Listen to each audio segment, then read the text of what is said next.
Shalom, shalom, shalom. Je suis le révérend prophète des nations, Olivier Gawa. Et c'est une joie particulière pour moi de me retrouver face à vous via les réseaux sociaux pour échanger avec vous. Vous savez, en Malachie au chapitre 3, au verset 16, la Bible dit « Ceux qui craignent l'Éternel se parlaient les uns aux autres ». Il est important en pareille circonstance, quand il y a des situations de crise, il y a des situations, des questions, d'interrogation, de se parler.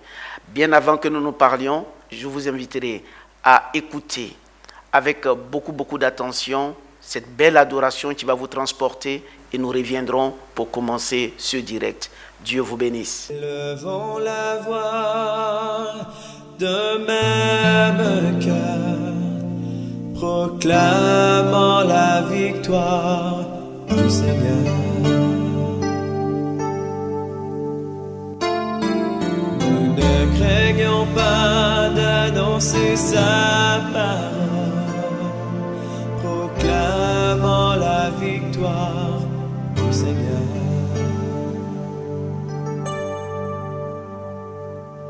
Il est notre glorieux vainqueur, qui guérit, qui sauve et délivre. Il est notre glorieux vainqueur, qui a conquis la mort et l'ennemi.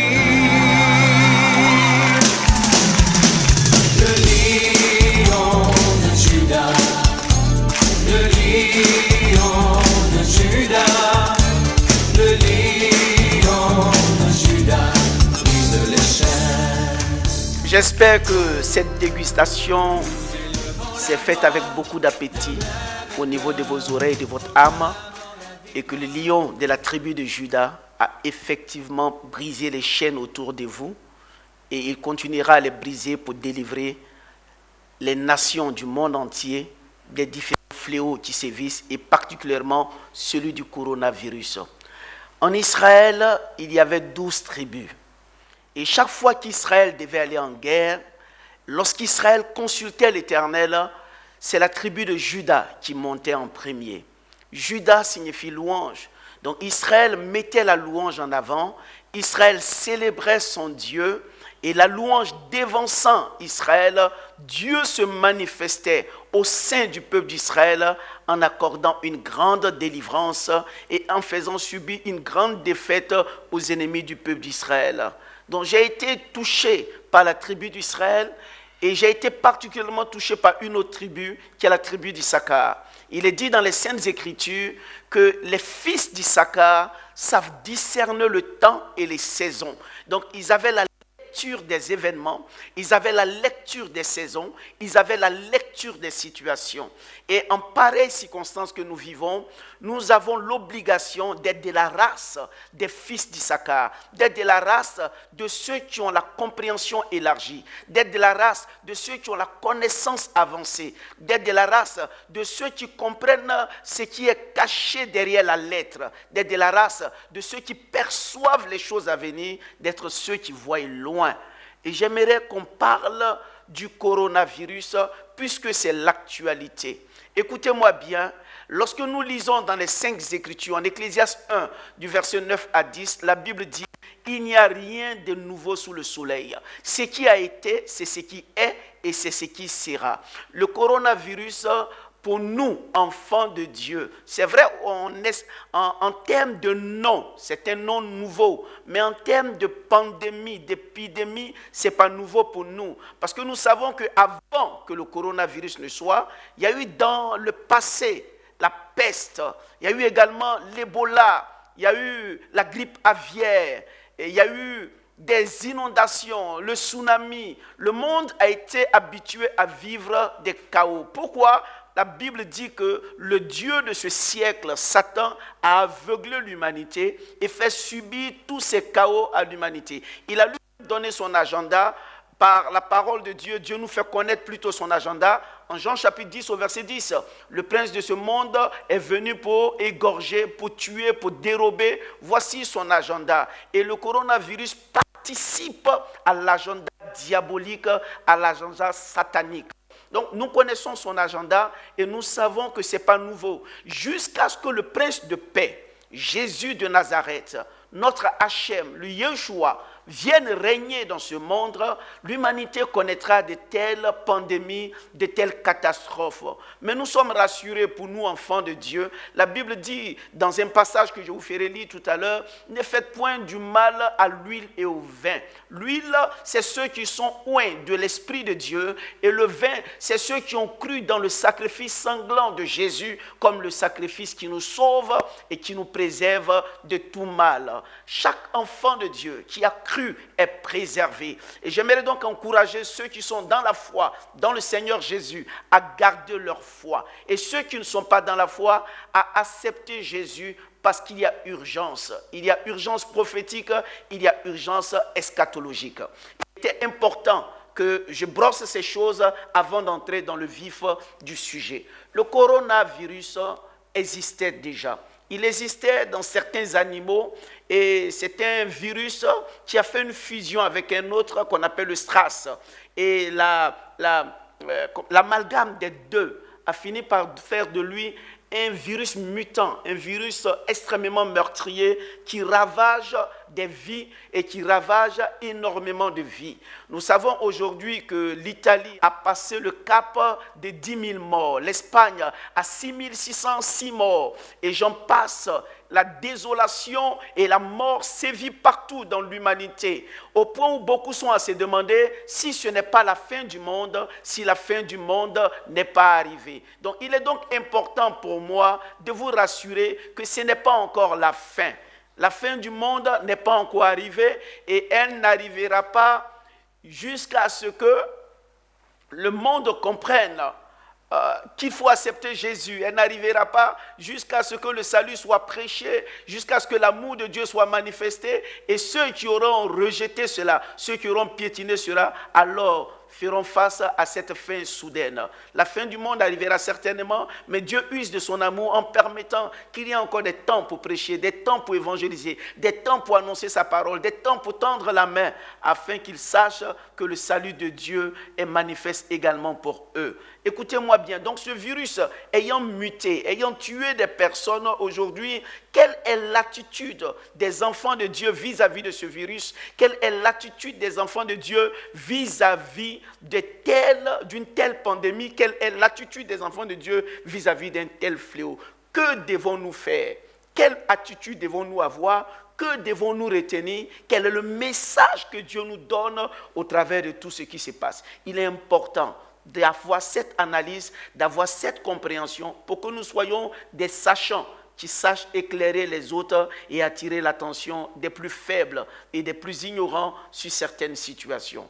Écoutez-moi bien, ce virus, il a sévi. Vous voyez, non seulement il sévit, mais on se demanderait qui est derrière le coronavirus. Beaucoup de personnes se demandent. Est-ce un virus qui est apparu de façon anodine? Est-ce des personnes qui sont derrière? Faisons ensemble une analyse. L'humanité aujourd'hui est estimée à 7 milliards d'habitants. 7 milliards. Ça veut dire qu'il y a des années de cela, on était peut-être à 4 milliards, 5 milliards, voire 6 milliards. 7 milliards, le nombre a pratiquement doublé ou triplé selon les analyses des uns et des autres. Ce qui fait aujourd'hui que le monde est un peu surpeuplé. Il y a aujourd'hui beaucoup plus de bouches à nourrir que par le passé. Il y a beaucoup moins de biens à répartir au niveau de la population. Donc peu d'argent, beaucoup de personnes.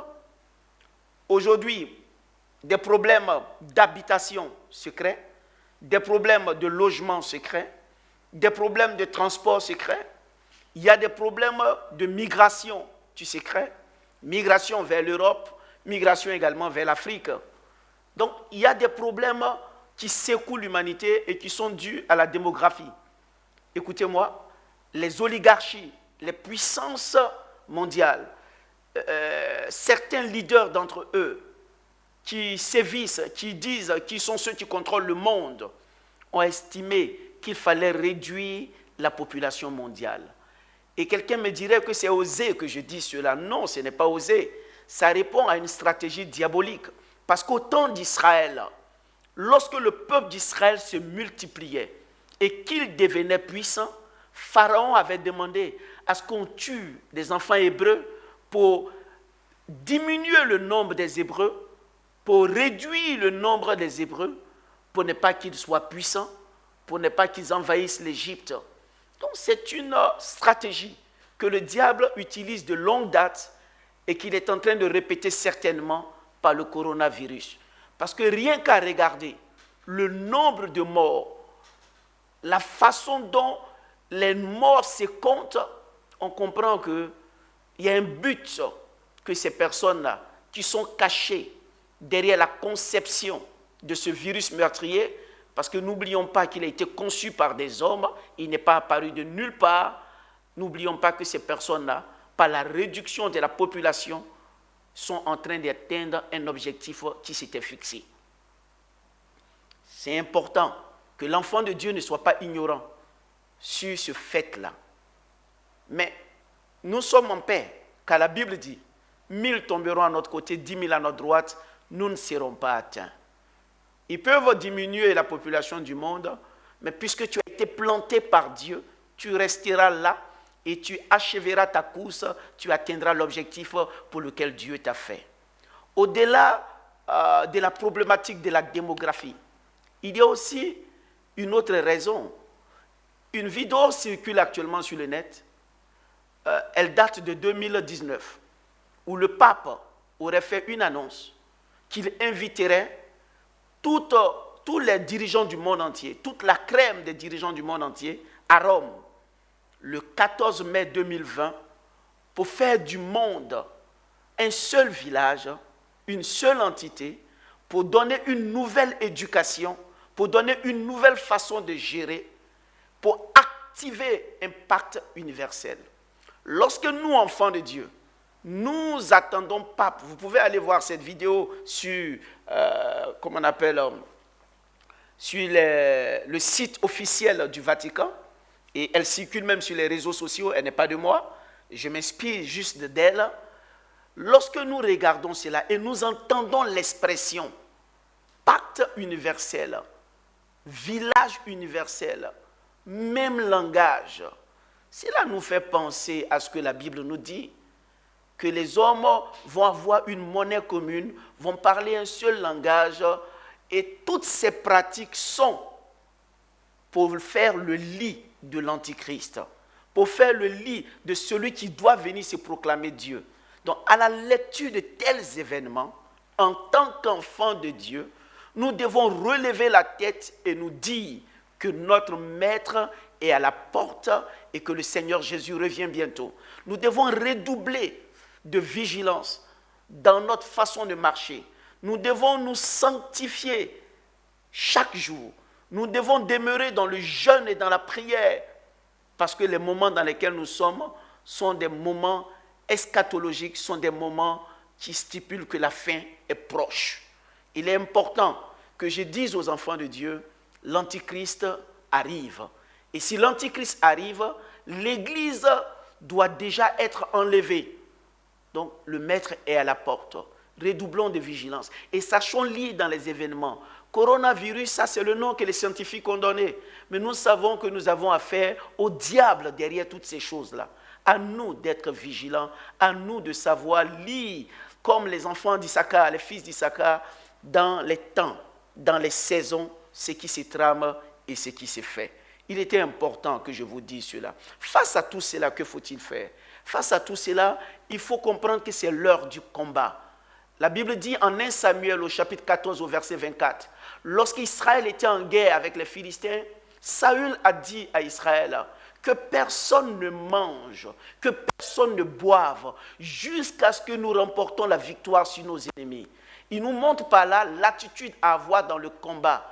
Un tel combat se gagne dans le jeûne et dans la prière. Un tel combat se gagne dans le jeûne et dans la prière. Parce que nous avons affaire à des entités diaboliques, nous avons affaire à des Illuminati, à des personnes qui travaillent pour le diable. Il est important pour nous de nous lever dans la prière et de gagner la bataille du jeûne et de la prière pour faire arrêter leurs plans diaboliques et pour donner l'opportunité à un grand nombre d'accepter Jésus et de bénéficier du salut. Ce pourquoi notre Seigneur est mort à la croix. Il est important pour moi de dire aux enfants de Dieu que c'est là l'essentiel et c'est ce que nous ne devons pas perdre de vue. Et pour réussir cela, il faut suivre, bien entendu, les mesures hygiéniques. Vous savez que dans le tabernacle, il y avait la cuve d'airain et la cuve d'airain servait à se laver les mains. Il est dénoté de façon scientifique que l'homme a dans ses deux mains 14 phalanges par main, ce qui revient à 28 phalanges. Et tout ce qu'il touche peut le souiller à partir des mains. Donc vous comprenez que ce n'était pas fortuit que Dieu demande à ce qu'on fasse laver les mains dans la cuve d'airain pour dépouiller les mains. Aujourd'hui, si un lavage de mains peut t'aider à avoir la santé, il faut le faire. Et si un masque au nez peut te préserver, il faut le faire. Lorsque Moïse descendait de la montagne, il avait un voile. Donc c'est des mesures qui ne nous coûtent rien d'observer pour vivre longtemps. Certains parlent du confinement, c'est une lâcheté d'aller se cacher. Écoutez-moi bien s'il vous plaît. Israël même s'est confiné. En Ésaïe au chapitre 26 au verset 20, Dieu dit à Israël, entrez dans vos maisons, fermez vos portes, restez cachés là, mon peuple, jusqu'à ce que la désolation, la mort et la calamité passent. Donc le confinement a préservé Israël et le confinement peut nous préserver puisque nous avons affaire à un ennemi que nous ne voyons pas, qui arrive, tu ne le vois pas. Il est invisible et il sévit. Donc dans la prière, nous pouvons gagner la bataille et dans la préservation, nous pouvons vivre longtemps. Donc il est important de respecter toutes ces mesures en tant qu'enfant de Dieu. Il était important pour moi de faire ce bref direct pour vous encourager à respecter les mesures, pour vous dire de ne pas oublier de lire dans les événements, de comprendre quels sont les temps dans lesquels nous sommes et d'adopter l'attitude qu'il faut. Vous savez, en Apocalypse, quelque chose m'a frappé. La Bible dit en Apocalypse chapitre 6, à partir du verset 2, la Bible parle des 4 cavaliers. La Bible dit que le premier cavalier qui est sorti, il avait un cheval blanc et il avait une couronne sur sa tête et il avait un arc sans flèche. Ce premier cavalier-là, c'est l'image de l'Antichrist.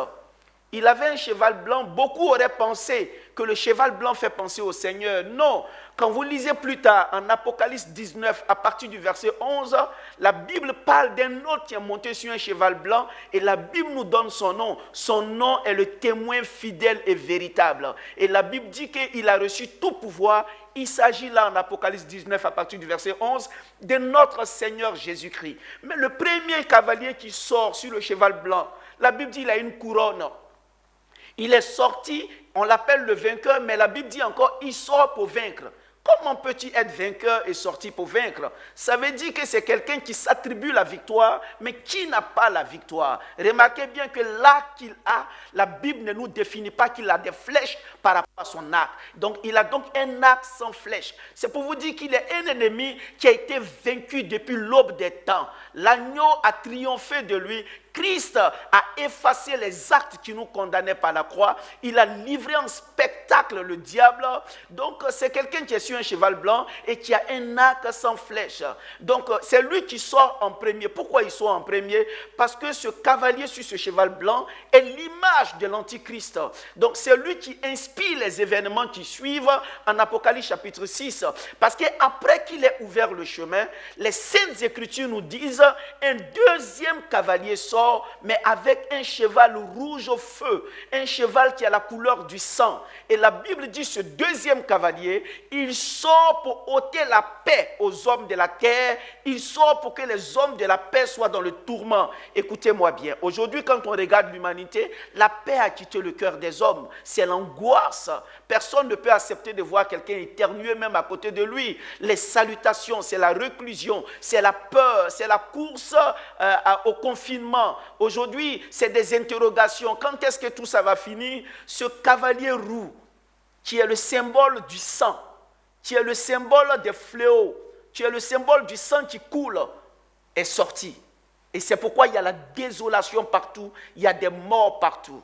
Et le texte dit que ce cavalier-là, il prépare la sortie d'un troisième cavalier qui lui est noir. Sa couleur noire même nous parle des ténèbres. Le cheval, il est noir, ça parle des ténèbres. Et quand lui, il sort avec une balance. La balance nous fait passer à la justice. Mais dans la Bible dit, quand il sort, on dit un denier pour 1 litre, un denier pour un jour, un denier pour une journée. Écoutez-moi bien. Le denier équivaut à une somme d'argent. Mais c'est l'une des plus petites monnaies. On ne peut pas donner un denier à quelqu'un qui a travaillé toute une journée. Donc nous sommes là face à une injustice. Des gens qui seront privés de leurs droits. Et nous sommes là également à une préfiguration de la famine. Donc ce troisième cavalier qui est appelé l'injustice, qui est appelée la famine, qui est de couleur noire, il sort pour faire prévaloir l'injustice. Regardez ce monde dans lequel nous sommes. Un monde d'injustice presque à tous les niveaux. Et il sort pour prévaloir la famine, pour faire prévaloir la famine. Aujourd'hui, la plupart des supermarchés sont vides. Aujourd'hui, l'humanité, on avait déjà des nations qui mouraient de famine. L'humanité tremble sous le manquement. L'argent est devenu une rareté. Donc ce troisième cavalier est déjà sorti. Et le quatrième cavalier qui sort, qui est de couleur verdâtre, la Bible dit clairement que son nom c'est la mort. Et lui il sort pour que les gens meurent. Et ce cavalier-là, il est déjà sorti. Habituellement dans les nations, il aimait à sortir en décembre. En décembre, il y avait beaucoup de personnes dont la vie était ôtée. Mais cette fois-ci, il prend plaisir. Il a comme une double portion. Il sort maintenant pour se réserver encore le luxe de sortir en décembre. La mort sévit partout autour de nous. Une seule personne a vaincu la mort. Une seule personne a arrêté la course de ces 4 cavaliers parce qu'après leur passage, celui qui est monté sur le cheval blanc, notre Seigneur, notre Yahushua, notre Hachem, va paraître et va mettre fin à toutes ces choses. Il est important pour les enfants de Dieu qu'ils sachent qu'avant que ces 4 cavaliers ne soient manifestés dans les temps à venir, nous avons déjà, parce que nous vivons, une préfiguration de leur future manifestation. Donc l'enfant de Dieu doit avoir une lecture claire des événements, savoir dans quel temps il est et de comprendre que c'est l'heure du combat, c'est l'heure de la sanctification, c'est l'heure de la vigilance. Et c'est surtout le temps de ne pas avoir peur. Il est dit ici en Côte d'Ivoire, quand c'est dur, c'est les durs qui avancent. Et je crois que vous qui m'écoutez, enfants de Dieu, le Saint-Esprit vous a rendu fort. Celui qui est en nous est plus fort que celui qui est dans le monde. Celui qui est en nous a triomphé. Nous devons dire au monde qu'il y a une solution, que l'Église est la solution, que Christ est la solution. Ne cédons pas à la peur. Ce démon qui est sorti des abîmes repartira comme il est venu. Et ceux qui viendront après lui, Apollyon, Abaddon et j'en passe, repartiront comme ils viendront parce que Christ a déjà payé le prix, Christ a déjà triomphé. J'aimerais dire aux uns aux autres de ne pas s'alarmer. Le Seigneur est notre victoire. Le Seigneur est notre couronne. Corona veut dire couronne. Le diable cherche une couronne par cette maladie. Mais Christ a déjà été couronné. Il a le nom au-dessus de tout nom. Et en son nom, devant lui, tout genou fléchit, y compris le coronavirus. Cette pandémie prendra fin. Et ceux qui sont derrière seront jugés par la colère de Dieu. Enfants de Dieu, soyez fortifiés. Recevez ces quelques enseignements, recevez ces quelques éclaircies, en attendant que nous puissions nous revoir plus tard. Que le Seigneur soit votre force, que le Seigneur vous garde, que sa bonne main vous protège de là où vous êtes, parce que je crois que la victoire est pour nous, elle est également pour vous. Dans le texte de l'Apocalypse, il est dit « Ne faites point de mal à l'huile et au vin ». L'huile, c'est ceux qui ont été oints par la puissance de Dieu. Le vin, c'est ceux qui ont cru au sacrifice sanglant de Christ. nous sommes préservés, pourvu que nous ayons conscience des choses que je viens de partager avec vous. En 2 Corinthiens 2, verset 11, l'apôtre Paul a dit, nous ne devons pas donner à l'ennemi l'avantage sur nous. Que ces quelques révélations vous donnent de prendre l'avantage sur le diable. Si vous le permettez maintenant, de là où vous êtes, levez les mains pour qu'ensemble nous ayons un temps de prière et avant que je ne puisse vous dire au revoir pour une autre vidéo. Les amakatele kente kebrosa. Zibarabo soketelebro sandalabosa. Éternel, tu étends ta puissante main. Que le plan des Illuminati, des oligarchies de ce monde, de ceux qui ont décidé de réduire la population humaine, de ceux qui ont décidé de s'abreuver du sang des innocents, Éternel, sois juge entre eux et nous, et fais en sorte qu'ils s'abreuvent de leur propre sang, que tout leur plan inhumain échoue au nom de Jésus, et que ce coronavirus, par la puissance du Saint-Esprit, s'arrête, que les morts s'arrêtent, donne la sagesse et la révélation pour trouver le remède médical. Mais pour nous qui sommes enfants de Dieu, nous savons que tu es le serpent des reins vers lequel nous levons nos yeux, qui nous préserve du coronavirus. Mais pour le monde, Éternel, permet qu'un remède soit trouvé afin que la plupart soient soignés et qu'ils sortent guéris de cela. Au nom puissant de Jésus, qu'il en soit ainsi. Enfants de Dieu, que la sagesse de Dieu vous éclaire et je prendrai plaisir à voir une autre vidéo avec vous. Que Dieu vous bénisse. Quelques numéros s'afficheront en dessous. Vous pourrez entrer en contact avec nous. Que la paix du Seigneur soit avec vous. Amen.